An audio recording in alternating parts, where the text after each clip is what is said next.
जो भी हैं आज वो बाबा साहेब की वजह से हैं, उनके अधिकार की वजह से हैं, तो हमें भी समाज को लौटाना चाहिए। बाबा साहेब अब दोबारा नहीं आएंगे, उन्होंने अपना काम कर दिया है। तो जहाँ है वहाँ आवाज़ उठाए, गलत के खिलाफ गलत कहना शुरू कर दे, आपको अधिकार मिल जाएगा। नहीं तो हम जब तक बटे रहेंगे, और समझ लीजिए जिसका सीएम पीएम होगा, जिसका कलेक्टर एसपी होगा, जिसका चपरासी से लेकर चीफ जस्टिस तक होगा, उसी का मान सम्मान बचेगा, वही एक सड़क पर आराम से चल पाएगा, नहीं तो नहीं चल पाएगा। जैसा मेरा परिचय दिया गया, ऐसा कुछ नहीं है। मैं भी हाड़ मांस का साधारण आदमी हूँ, आप ही की तरह। और सब कुछ दुनिया में कोई इंसान स्पेशल नहीं होता है, ख़ास नहीं होता है, सब एक जैसा होता है। बस शर्त इतनी है कि किसी को पढ़ाई मिले और वो पढ़ेगा लिखेगा तो कोई निशा जी जैसा समाज को मदद करने वाला इंसान होगा, और जो नहीं पढ़ेगा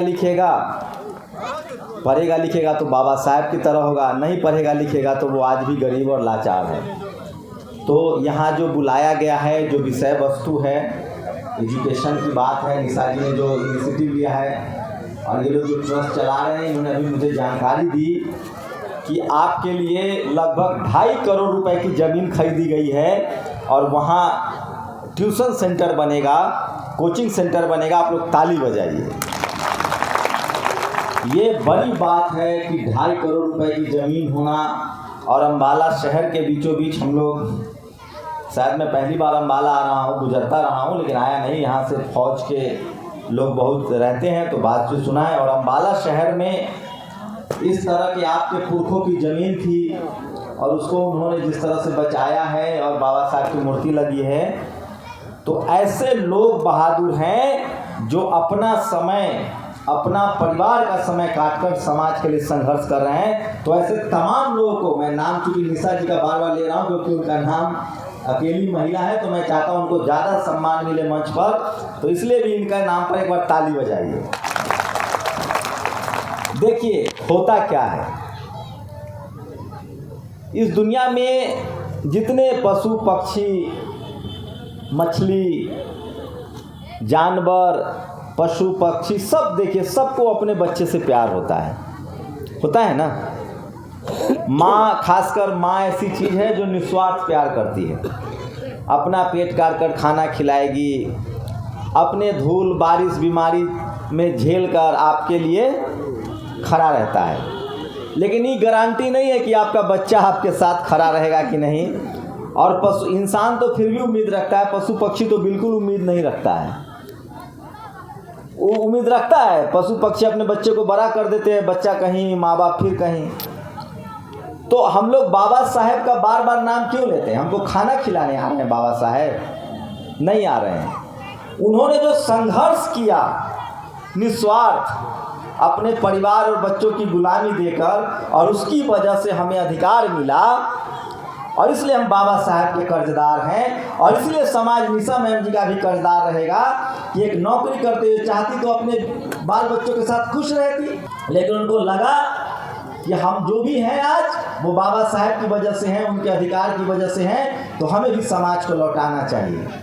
और कोई समाज तभी ऐसा अच्छा आगे बनेगा जब उसमें इस तरह के लोग होंगे। और एक बात और लिख दूँ, आप लोग अमेरिका लंदन में नहीं रह रहे हैं, जो भी भारत में रह रहा है, और भारत में जो जातिवादी मनुवादी व्यवस्था है, कुव्यवस्था है, जो भेदभाव है, जो आदमी समाज से जुड़कर नहीं रहेगा, खासकर हम बाबा साहेब के टर्मिनोलॉजी का इस्तेमाल करते हैं संविधान का, SC ST OBC, अल्पसंख्यक समाज के लोग, चाहे वो सिख धर्म के मानने वाले हों, चाहे मुस्लिम धर्म के, इस्लाम धर्म के मानने वाले, अगर आप SC ST OBC और अल्पसंख्यक समाज के आदमी हैं और आप समाज से जुड़कर नहीं रहेंगे तो आप सुरक्षित नहीं रहेंगे। ये भी लिख लीजिए।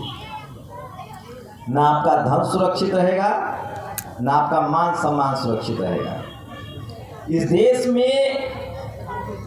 एक ही लड़ाई है, एक ही रास्ता है जिससे आप लोग सफल हो सकते हैं, और वो रास्ता है शिक्षा का, व्यापार का। लेकिन ये भी मत सोचिए कि आप अमीर हो जाएंगे तो आपका जाति पीछा छोड़ देगी। हमने अभी देखा एक अधिकारी थे, उन्होंने कहा कि कैसे उनको जेल में डाला गया। हमने ये भी देखा कि हमारे दलित समाज के, एससी समाज के एक जज थे कोलकाता हाई कोर्ट में, उनको भी जेल में डाला गया। हम ये भी देख रहे हैं कि दुनिया के सबसे पढ़े लिखे आदमी बाबा साहेब, जो संविधान निर्माता हैं, जिनके आगे आगे हर पॉलिटिकल पार्टी को प्रणाम करना पड़ता है, उनकी भी मूर्तियां तोड़ी जाती हैं। इसकी वजह यह है कि हमारे 100 में 90 आदमी जो है आज भी गरीबी की मार झेल रहे हैं, अशिक्षा की मार झेल रहे हैं। उनके पास खाना नहीं है, मजदूरी करने के लिए मजबूर हैं, क्योंकि जाति की वजह से वो गरीब किसी धर्म की वजह से हैं, जाति की बनाई गई, उनको धर्म के वजह से अधिकार नहीं दिया गया, इसलिए हालत हुई। और बहुत सारे महापुरुष हुए यहाँ पर जिन्होंने इस जातिवाद के खिलाफ लड़ाई लड़ी। फूले हुए, पेरियार हुए, अंबेडकर हुए, उससे पहले भी कबीर हुए, संत शिरोमणि रविदास महाराज हुए, गुरु नानक साहब ने कहा नो रेस नो कास्ट, क्योंकि हम लोग अम्बाला में हैं। तो तमाम लोग हुए हैं और अच्छे अच्छे लोग भी हैं, लेकिन हमारी जो 90% लोग हैं इस देश के, भारत की आबादी है, उसकी हालत ख़राब है, क्योंकि वो गरीब है, लाचार है, बेबस है। और गरीब है, लाचार, बेबस इसलिए है कि उसको पहले पढ़ने लिखने का अधिकार नहीं था। अब पढ़ने लिखने का अधिकार है तो आज भी उनका अंगूठा काटा जा रहा है। मैं कुछ बाबा साहेब अब दोबारा नहीं आएंगे, उन्होंने अपना काम कर दिया है। अब कोई बहुजन महापुरुष नहीं आएगा। अब आपको जो आज के समाज सुधारक लोग हैं, निशा जी जैसे लोग हैं, उनके हाथ को मजबूत करना पड़ेगा। और अगर कोई आदमी आपकी पढ़ाई लिखाई के लिए काम कर रहा है तो उसके साथ खड़ा होना पड़ेगा तन मन धन से। और हम लोग की मजबूरी है, अगर हम समाज के तौर पर जुड़े नहीं रहेंगे तो नहीं बच पाएंगे। क्यों नहीं बच पाएंगे? अब संविधान से देश चल रहा है, पुलिस है, कानून है, लेकिन हमारे लोगों की संख्या कम है। ये जाति प्रधान देश है, यहाँ हर चीज़ जाति देखकर होता है, शादी ब्याह, नौकरी पेशा। आज जाति की वजह से हमारे बच्चों को स्कूल कॉलेज में नंबर काटा जा रहा है। आज जाति की वजह से हमारे बच्चों के साथ भेदभाव हो रहा है। आज जाति, मैं डराने के लिए नहीं कह रहा हूँ, मैं सिर्फ बीमारी बता रहा हूँ, इलाज भी बताऊँगा। आज जाति की वजह से हमारे समाज की महिलाओं के बारे में लोगों की राय है कि इनके साथ कुछ भी अभद्र व्यवहार करेंगे। क्योंकि हम पत्रकार हैं तो रोज़ खबरें आती है देश दुनिया से, और हमारा कुछ नहीं बिगड़ेगा। उनके मन में घमंड है, लेकिन अब ऐसी बात नहीं है। अगर हम लोगों ने तय कर लिया कि अगर हम अपने समाज के साथ जुड़ के रहेंगे, हम जातिवाद के न तो शिकार होंगे न जातिवाद मानेंगे। बहुत आसान है, अब पहले के मुकाबले अब लड़ाई आसान हो गई है। आप सब लोगों को एक काम करना है, जो भी इस देश के शोषित वंचित समाज के 90% लोग हैं, जो पढ़ लिख गए हैं, जिनके पास खाने के लिए है, पहनने के लिए कपड़ा है, रहने के लिए घर है, अगर वो चाहते हैं कि आपकी नस्लें भी सुरक्षित रहे तो आपको कुछ नहीं करना पड़ेगा, सिर्फ संवैधानिक तरीके से पढ़ना लिखना बोलना है। जो जहाँ है वहाँ आवाज़ उठाए, गलत के खिलाफ गलत कहना शुरू कर दे, आपको अधिकार मिल जाएगा। आपको ये घर से सड़कों पर करना पड़ेगा और रास्ता वही है। अब आपको उन जगहों पर जाना पड़ेगा जहां जाने से आपको रोका गया है। आजकल लोग कहते हैं, बहुत सारे लोग SC ST OBC समाज के यहाँ जाते हैं, कोई सफाई कर्मचारी है, कोई मजदूर है, आप ड्राइवर हैं, ठेला चला रहे हैं, ठेला समझते हैं ना, रिक्शा, आप रिक्शा चला रहे हैं, सब्जी बेच रहे हैं, आप गाय पाल रहे हैं, भैंस पाल रहे हैं, मजदूरी कर रहे हैं, तो आपके साथ बड़ा अच्छा व्यवहार होगा।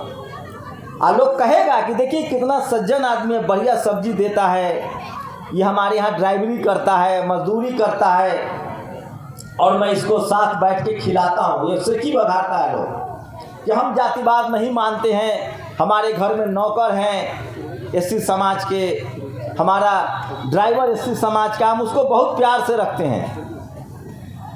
अरे भैया, तुम उसके साथ क्या जातिवाद करोगे? वो तो जाति वाला काम कर रहा है। तुम तो चाहते ही हो कि हम लोग दलित, पिछड़ा, आदिवासी, अल्पसंख्यक, मजदूर और गुलाम बने रहें। अब जातिवाद उनके साथ होता है जो निशा जी की तरफ पढ़ेगा, लिखेगा और समाज की लड़ाई लड़ेगा। आपका बेटा जब कलेक्टर बनेगा, एसपी बनेगा, डीएम बनेगा, प्रोफेसर बनेगा, खिलाड़ी बनेगा, मीडिया में आएगा, जज बनेगा, तब जातिवाद होता है। क्योंकि उनको लगता है कि अरे इसकी जाति तो बनी थी सफाई के लिए, मजदूरी के लिए, ये कलेक्टर एसपी बन रहा है, जज बन रहा है, मुख्यमंत्री बन रहा है, सीएम बन रहा है, पीएम बन रहा है। तो जातिवाद का खेल पलट गया है। हमको कोई मतलब नहीं उस जातिवाद से जो गांव में हो रहा है। गांव में बकरी रख लेंगे, फसल काटने पर मारपीट कर लेंगे, उससे नहीं लड़ना है। अब लड़ाई अधिकारों की है। उन लड़ाई में आपको लड़ना है जहां पैसा है, मान सम्मान है, जहां जाने के बाद पूरी दुनिया में आपका नाम होगा। अब जो लड़ाई है जातिवाद की, वो गांव में नहीं है, शहरों में शिफ्ट कर गया है। अब जमीन कब्जा हो रहा है। आपके बच्चों का कॉलेज में, यूनिवर्सिटी में, मेडिकल कॉलेज में, इंजीनियरिंग कॉलेज में नंबर काटे जा रहे हैं। आपके बच्चों के साथ भेदभाव आज और ज़्यादा हो रहा है, महीन तरीके से हो रहा है। और इन सब से लड़ने का एक ही हथियार है, वो है संविधान और संवैधानिक अधिकार के तहत बोलना। शुक्र मनाइए, अगर बाबा साहेब नहीं होते तो मैं दावे के साथ कह सकता हूं कि और 500 साल लग जाता, 1000 साल लग जाता, हमारे शरीर पर कपड़ा नहीं होता, अगर हमें बाबा साहब ने संविधान और वोट का ताकत नहीं दिया होता। आज वोट की ताकत है, हमारे वोट से वो डरते हैं क्योंकि 100 में 90 संख्या हमारी है, इसलिए वो हमारी बात भी करते हैं, लेकिन हमारे उनके मन में नफरत है। लेकिन हम किसी से नफरत नहीं करते हैं, हम बदलाव के लिए हैं और हम बदला नहीं, बदलाव चाहते हैं। और ये बदलाव तब आएगा जब यहाँ जितने बैठे लोग हैं, हम सब लोगों को एक ही काम करना है कि हम अपने बच्चों को पढ़ाएं, व्यापार में डालें, सिनेमा में भेजें, स्पोर्ट्स में भेजें, उन कामों में लगाएं जहां मान सम्मान है, पैसा है।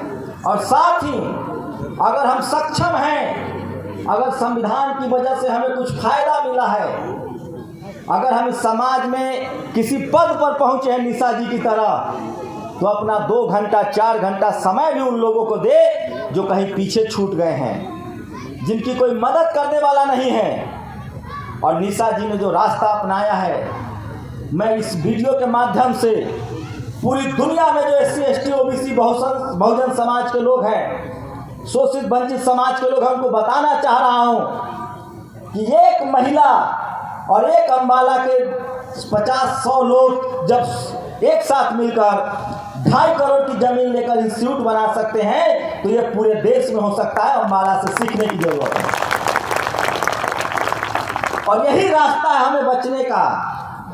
नहीं तो हम जब तक बटे रहेंगे। और समझ लीजिए, जिसका CM PM होगा, जिसका कलेक्टर SP होगा, जिसका चपरासी से लेकर चीफ जस्टिस तक होगा, उसी का मान सम्मान बचेगा, वही ये सड़क पर आराम से चल पाएगा, नहीं तो नहीं चल पाएगा।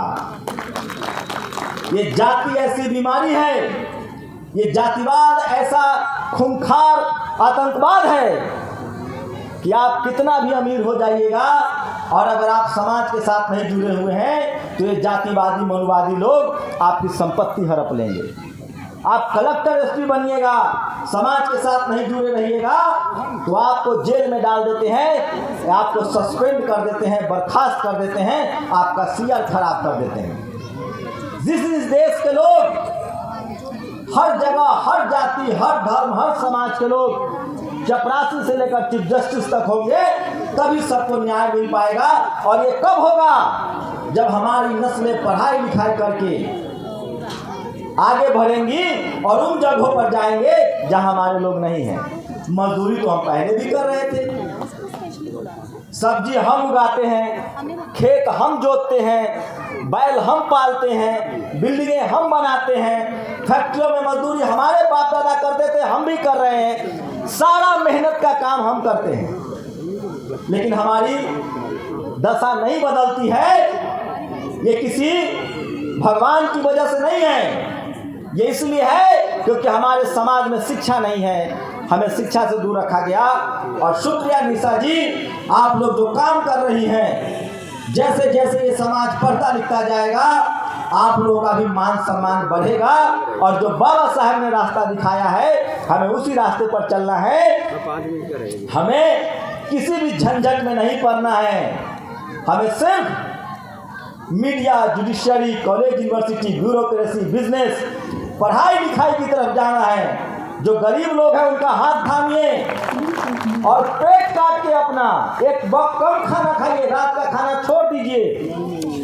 दो ही चीज करना पड़ेगा हम लोग को, अपनी मेहनत की कमाई अपने बच्चों पर खर्च करना होगा। 2 वक्त खाइए, रात का खाना छोड़ दीजिए ताकि स्वास्थ्य भी ठीक रहेगा। और हमें एक दूसरे का हाथ भी थामना है और अपने बच्चों को किसी भी कीमत पर मजदूर नहीं बनाना है। जो जाति के काम में हमको धकेला गया था, उस काम से निकलकर एसपीडीएम, कलेक्टर, खिलाड़ी और बिजनेसमैन बनाना है। आपको बता रहा हूं, यही रास्ता है मुक्ति का। नहीं तो संविधान भी हमारी तब रक्षा कर पाएगा जब हम संविधान की रक्षा कर पाएंगे। और जब हम सिस्टम में नहीं होंगे, कलेक्टर, एसपीडीएम, पत्रकार ही नहीं होंगे, तो हम अपना संविधान भी नहीं बचा पाएंगे और अपने अधिकार को भी नहीं जान पाएंगे। इसलिए सबसे पहला रास्ता है शिक्षा का, और उसके बाद बिजनेस का, व्यापार का, और अंत में सब कुछ करने के बाद पे बैक टू सोसाइटी। बाबा साहब ने कहा है, हम एक संविधान के तौर पे, समाज के तौर पे, मानव के तौर पे एक दूसरे का हाथ थामना है। और जितने लोग हैं, आप लोग अपने अपने बच्चों को, अपने घर के युवाओं को नशा से दूर रखिए। नशा जो करेगा उसकी कीमत उसको भरना पड़ेगा, कोई नहीं बचाने आएगा। आपकी जिंदगी भी खत्म होगी, आपका परिवार भी खत्म होगा और आपकी नस्लें भी खत्म होगी। तो अगर आप लोग बाबा साहब के असली अनुयायी हैं, आप लोग रविदास महाराज के असली अनुयायी हैं, आप लोग कबीर साहब के अनुयायी हैं, गुरु नानक साहब के अनुयायी हैं, अगर आप लोग भगत सिंह के अनुयायी हैं, अगर आप लोग गुरु गोविंद सिंह साहब के अनुयायी हैं, तो शिक्षा पर जोर दीजिए, भाईचारा पर जोर दीजिए, पढ़ाई लिखाई पर जोर दीजिए और नशा से मुक्ति पाइए। और आप लोग जो भी पैसा थोड़ा बहुत अगर लगता है बस होने वाला भी कि कहीं धर्म कर्म में खर्च करना है, तो उन जगहों पर अपना पैसा खर्च कीजिए जहाँ शिक्षा के लिए काम हो रहा है, और ऐसे ट्रस्ट को मजबूत कीजिए। ठीक। और इससे ज़्यादा मेरे पास कुछ नहीं है। मैं यही कह सकता हूँ कि आप सब अपने जीवन का उद्धार खुद ही कर सकते हैं। जो बुद्ध ने रास्ता बताया है, बाबा साहब ने रास्ता बताया है, और वो रास्ता है शिक्षा का, और तभी हमें सब कुछ हासिल होगा। ये मेरी राय है, आप सहमत हो सकते हैं, असहमत हो सकते हैं, आप अपनी राय भी जरूर हमें बताइएगा। नेशनल दस्तक की आपसे गुजारिश है कि अगर इसको बचाना चाहते हैं तो नेशनल दस्तक को सब्सक्राइब करने के लिए रेड कलर के सब्सक्राइब बटन को दबाएं, फिर बेल आइकन की घंटी दबाएं। नेशनल दस्तक को बचाने के लिए बहुत ज़रूरी है कि हर खबर को शेयर करें, लाइक करें, कमेंट जरूर करें।